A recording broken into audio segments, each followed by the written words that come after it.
Good evening and assalamu alaikum viewers.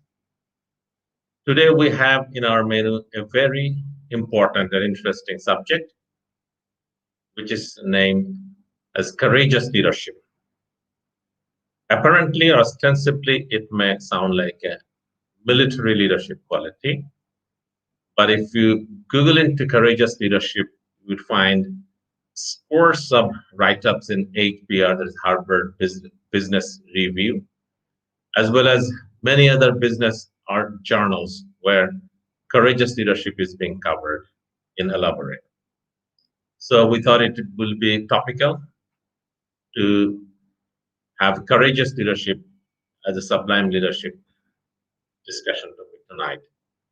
And we have also a guest who is a military leader, one of the few gallantry award holders of Bangladesh Army, who will talk on importance of courage and the courage that had secured him the gallantry award Bir Pratik.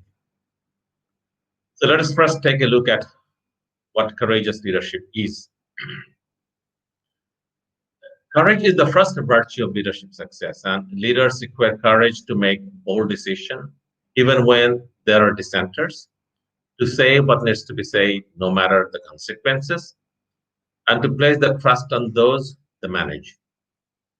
Courageous leaders are individuals who are capable of making themselves better and stronger when the stakes are high and the circumstances turn against them. Now, what are the types of courage? Generally, in the leadership progress, there are three types of courage. One is try courage.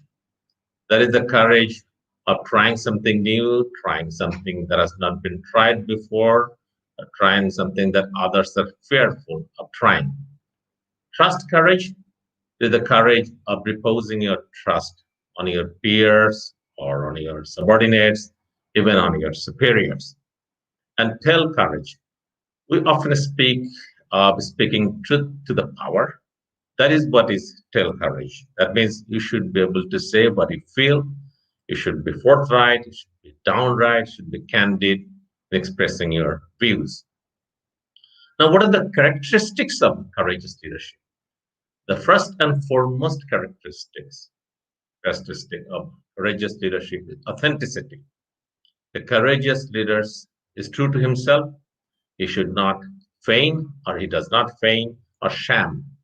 He projects himself the way he is. Resilience. Courage is necessary when there is anticlimax, when there is adversity.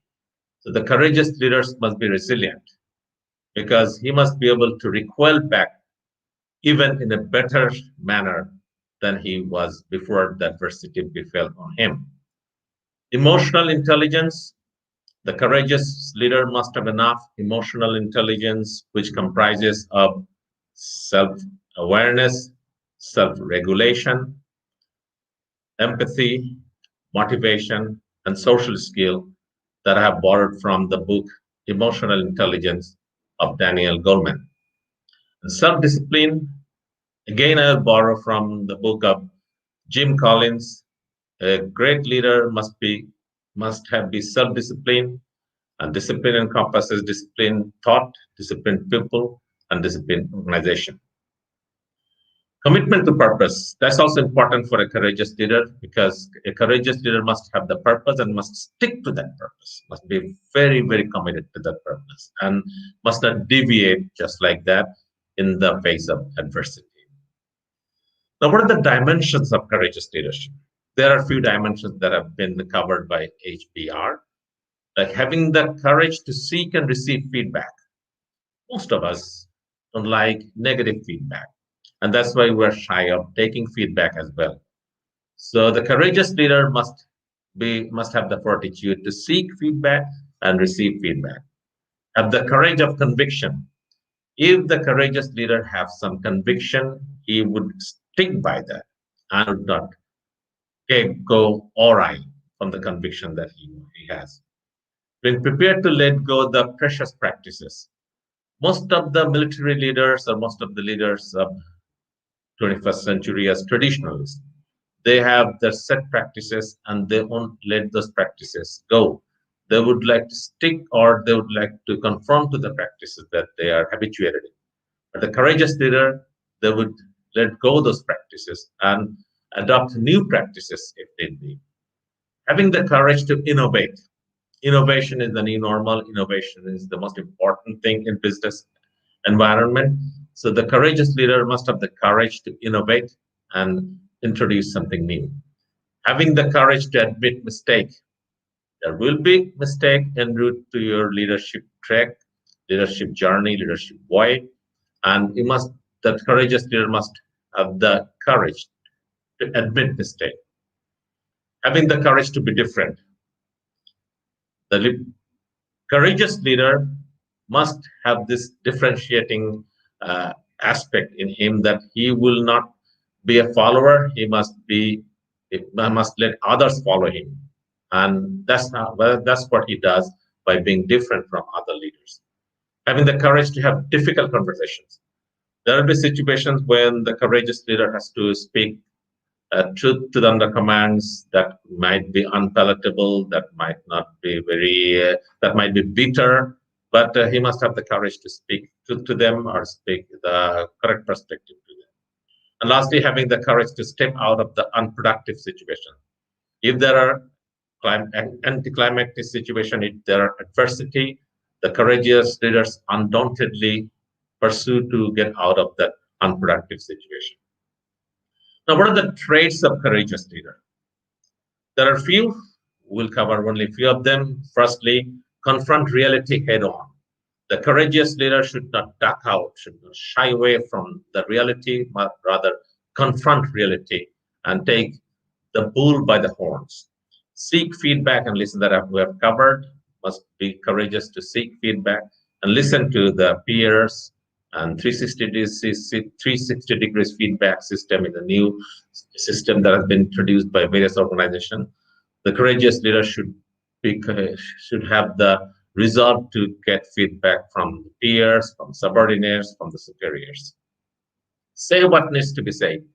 As has been covered, that if there is something that is unpalatable, there is something not very acceptable that you have to tell to your subordinates, you must have the courage to tell them.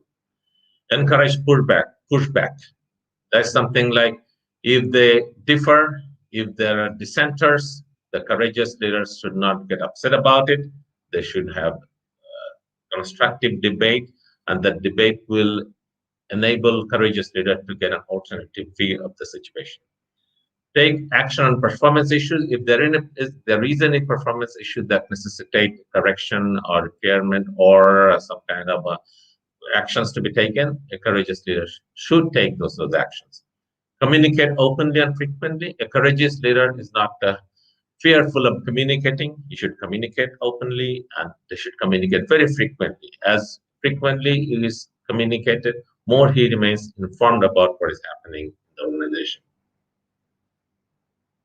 Lead change. Change is the new normal, as it has been said by Darwin that it is not the strongest nor the most intelligent that survive, rather the ones who is adaptable to change. Therefore, the courageous leader must be dexterous, must be expert on leading change. And the courageous leader should make decisions and move forward. It is not the problem with the corporate arena is not that they don't have decisions. Their decisions are more often delayed. And a delayed decision is worse than not having any decision. The courageous leader should make a decision, be it right or wrong, and move forward. Because a decision, whether it is right or wrong, would give some output. And from that output, if it is a wrong decision, you get some lesson from it. If it is the right decision, you get productive outcome.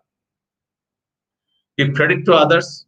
We often take credit by ourselves, but a courageous leader will give credit to the subordinate, the necessary credit to the peers, would even give credit to his superiors. And there is a saying that great leaders take little less credit than they deserve and little more blame than they are supposed to get. Hold people accountable. Giving credit is also important. Again, if there is anything wrong, the courageous leader also hold people accountable. because accountability is one of the most important measuring stick of how people are performing in an organization. Lastly, how to become a courageous leader.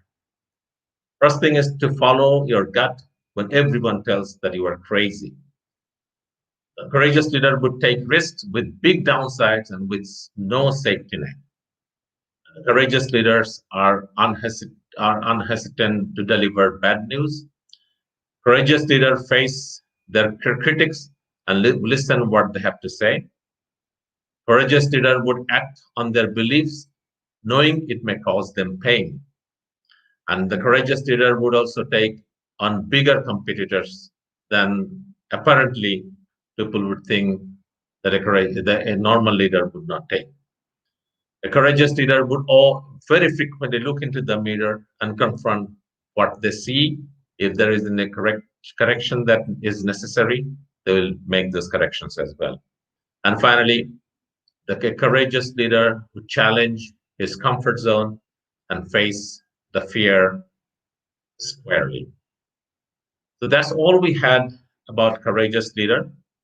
Today we have a military guest who is Lieutenant Colonel Muhammad Abdul Awad Bir Pratik BRM, that's Bangladesh Rifles Medals, PSC. He is one of the finest officers of Bangladesh Army from second Bangladesh Military Academy Long Course. He is an infantry officer. He has many achievements that we will learn from himself. He's one of the very few officers who had served as the selector of the leaders as well as the maker of the leaders, apart from all different military appointments of the units, headquarters, and institutions. As I have already said, that he is one of the few gallantry award holders of Bangladesh Army and the saga of which we will be hearing from him. He also served in active service under the UN banner in UNIMOG and in UNPROFOR.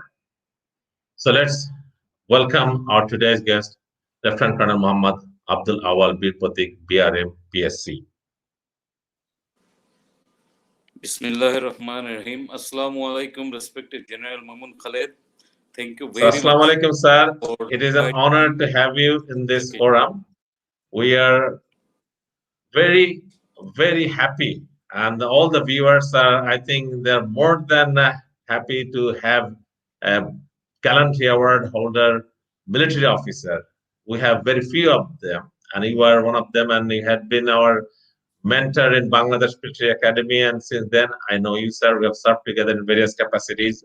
I know about the discipline, the honesty, the integrity that you maintain in your service life, and that is well acclaimed throughout the military, and everybody knows about it, sir.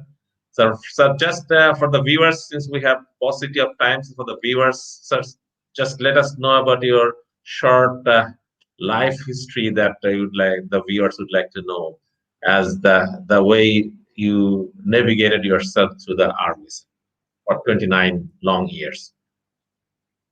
Actually, I am little different from other many officers, as I had been actually going to Urdu medium school initially, which is called Central Government High School. I studied there up to class 9, and after that, fortunately or unfortunately, during the Liberation War, I had been in Kaptai, and I have seen the total Liberation War, which started on 25th March night. I saw it physically, and I had the opportunity to stay with all the Biharis in Kaptai embankment zone. So basically, my life started with the hill tracks. It is very interesting. And I had to stay in the Chittagong hill tracks, especially Rangonia, Rajastholi, Farwa, then Demagiri, finally near the Mizoram. That was my civil life. Once I entered in Mizoram, we had been established in Aizawl. That was the capital of Mizoram. So there I stayed for a few months. After that, we had been shifted to Silchar army camp.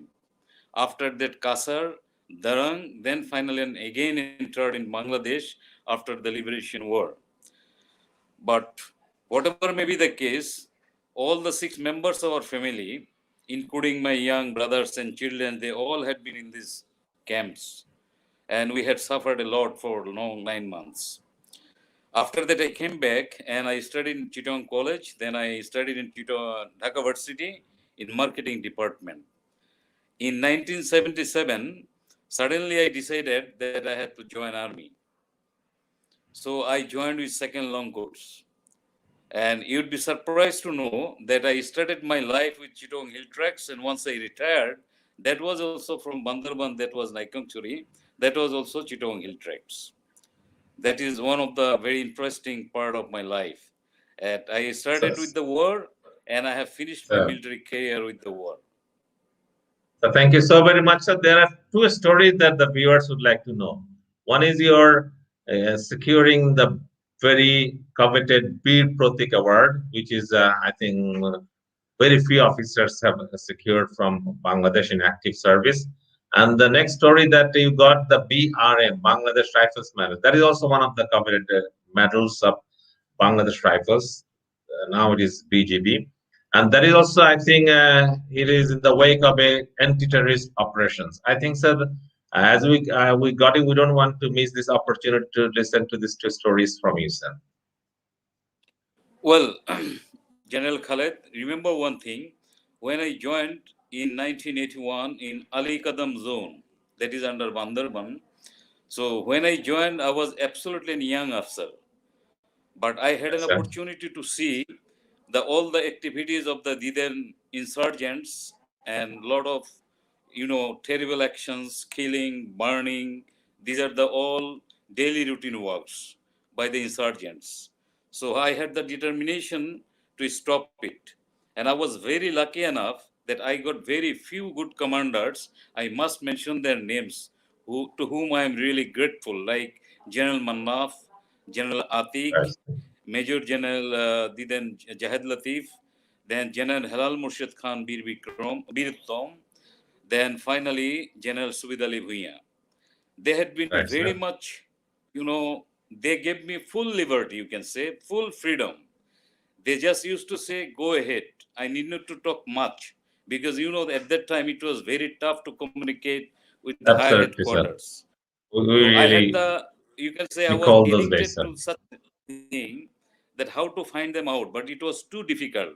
Number one, you do not understand their language, neither you are acquainted with their culture, their etiquettes, and they are otherwise afraid that the moment they see you with arms, they keep on flying in the villages. Yes. So that was the situation at that time. So what I started doing, I started making friendship with the locals. And after making friendship, I had some entry to the villages and some, informations, just like, first-hand information, which gives you an idea that there are some movements, there are some armed movements, and there are some people in the long distance areas, but they came suddenly and they just flee away quickly. Now, question remains how to capture them or how to track them or how to really put you under your control. So I started learning their local language, and it helped me a lot. Very interesting, sir. In between, I had few operations which I have left easily. I got the target within my ambush area, but I have left them. Just looking for an opportunity, where do they go? It was basically through the Kuntol Chora, a very real renowned Chora in the Alikadam zone. Then finally, I could get one informer. After making a lot of friendship within 2-3 months, in endeavor, I could get him very close to me. But he was still not ready to take me to the spot. He said that he carried some good amount of rice to a hilltop which is called Miranja Range, above 3,000 feet from the sea level. That Miranja Range, I started my operation from the opposite side, 8 kilometers away. I showed my direction initially towards south, to north. Practically, I'll be moving to the north side.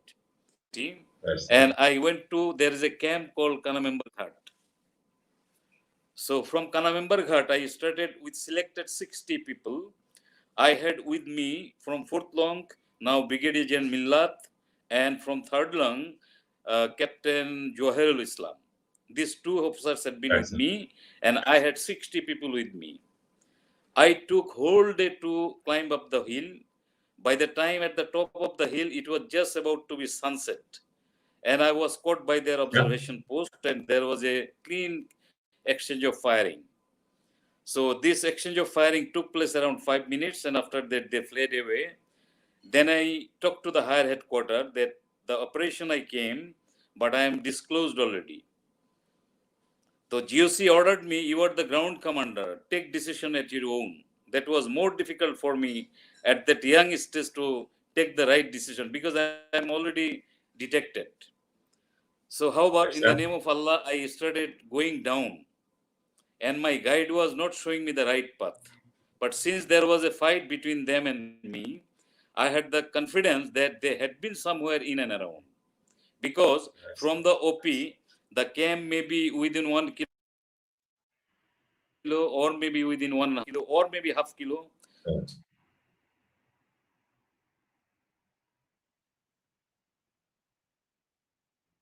Go up to the camp.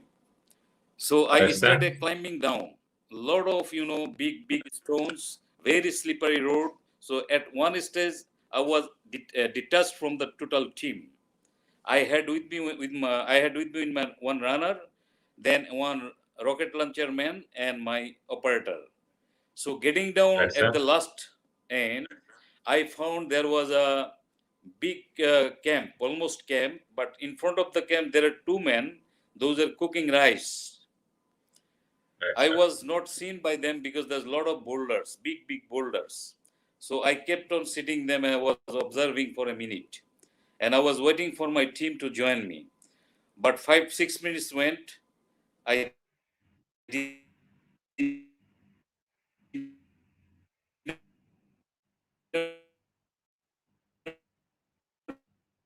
find anybody. Then I had only one decision, either to shoot them down or once they saw me, they started to fire at me, but that I just threw a grenade. I had two grenades with me. I just threw one grenade, knowing well that I might be injured or I might be killed. But there was no other way to fight with them because I was in an awkward position. It was not a tactically Absolutely. safe position, just was a boulder. So behind the boulder, I have thrown the grenade, and after that they started firing. So a exchange of firing took place around 10 to 15 minutes. I was shifting my position from boulder to boulder, and they're also firing to me. So I could guess it was around 15 to 20 persons. So at one stage, I just get out from the grenade boulder, and I just charge them, just forgetting that I am just in front of the bullets. I started auto firing, and with my firing, they started flying away, and they had got injured. They left their weapon, and ultimately, when I captured the total camp, it seemed that it was full of 30 to 40 people. But ultimately, I found two or three of them,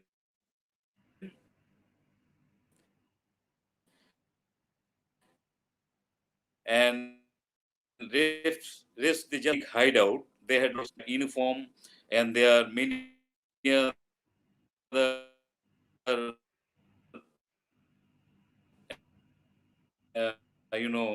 militants and Sir, of course. so that means it was a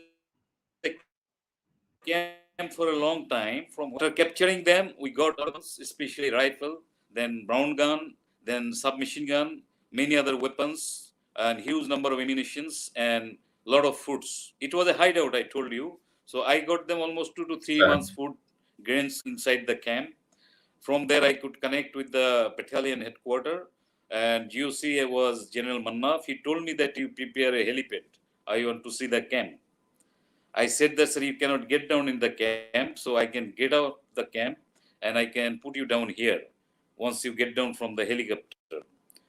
So General Mallaf took the initiative. He got down, congratulated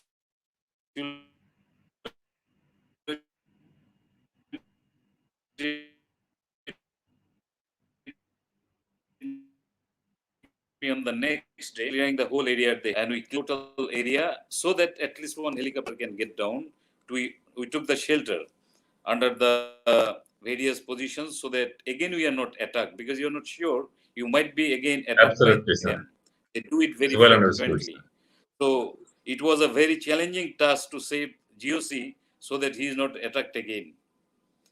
So Correct, that sir. was my first operation, which was successful, and it was highly, Then, appreciated by the but I GOC understand it's very, very and moving, sir. I think commanding officer. it will be is very inspirational for the viewers, the young officers who are viewing it, the young generation corporate leaders, sir, as well as it will be kind of it will get the people nostalgic, those who are your the contemporaries of yours as well, sir.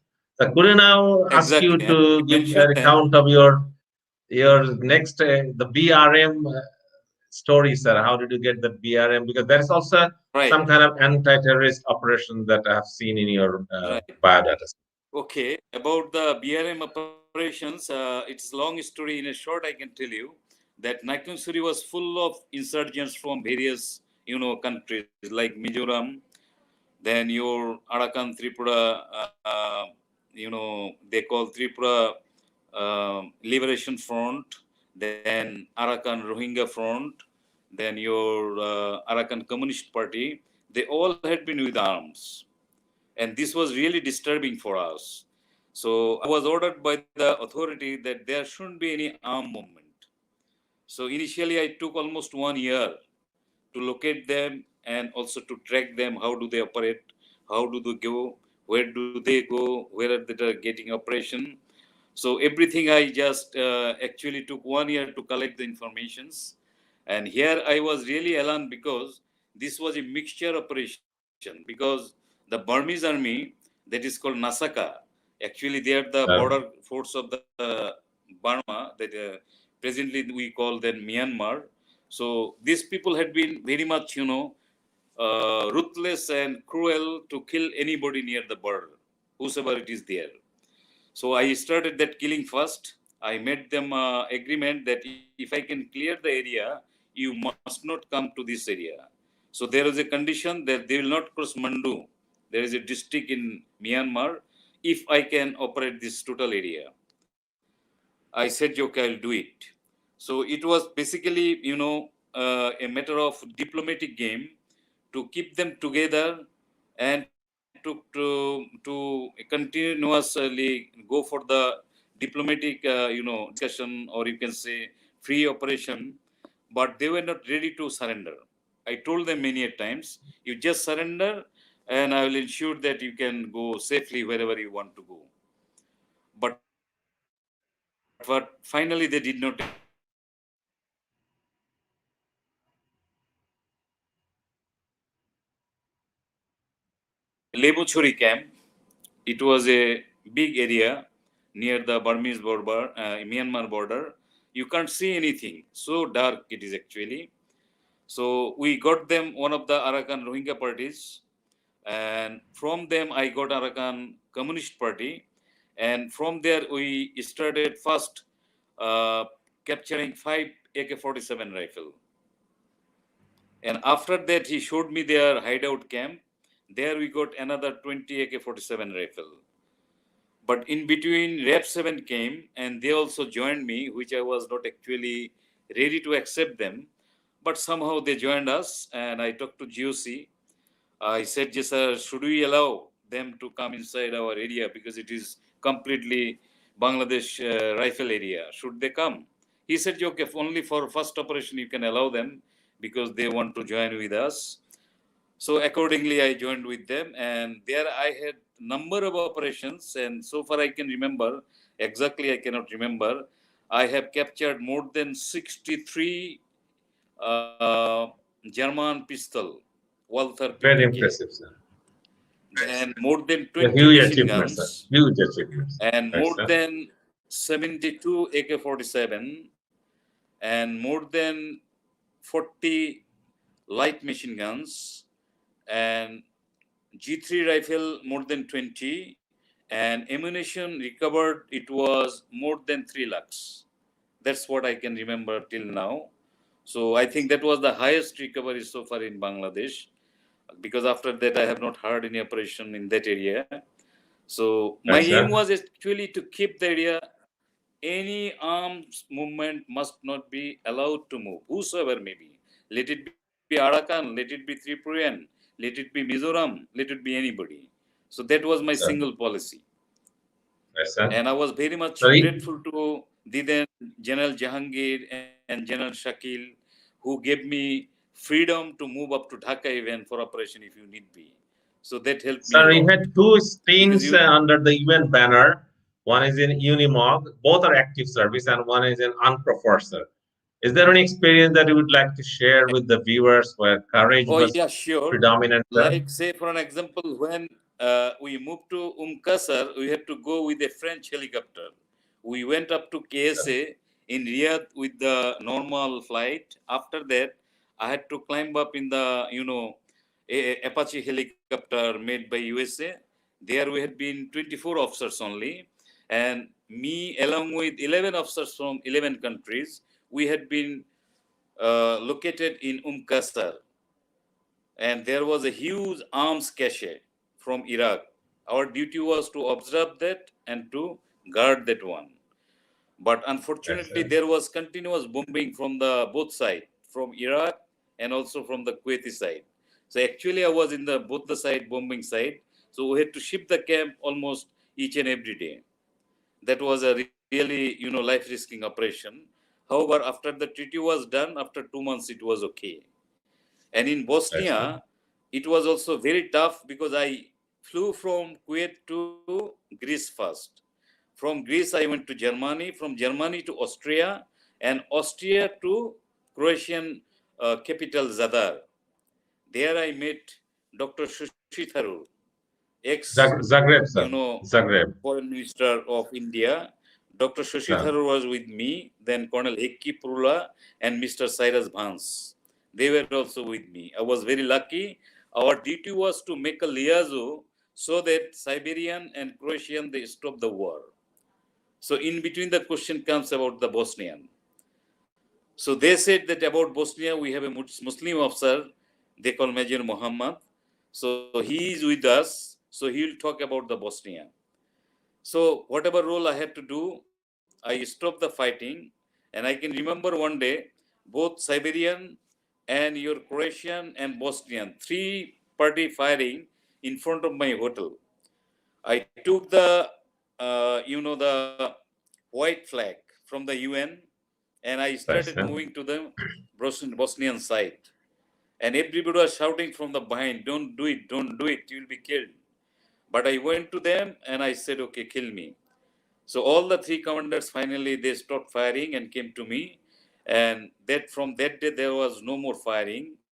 And Dr. Shashi Tharoor was very much happy. He said, "I'm really amazed the way you have stopped this firing." And after that, we did not go anymore in the field. We had meeting in Vienna, then we had meeting in Italy at Rome.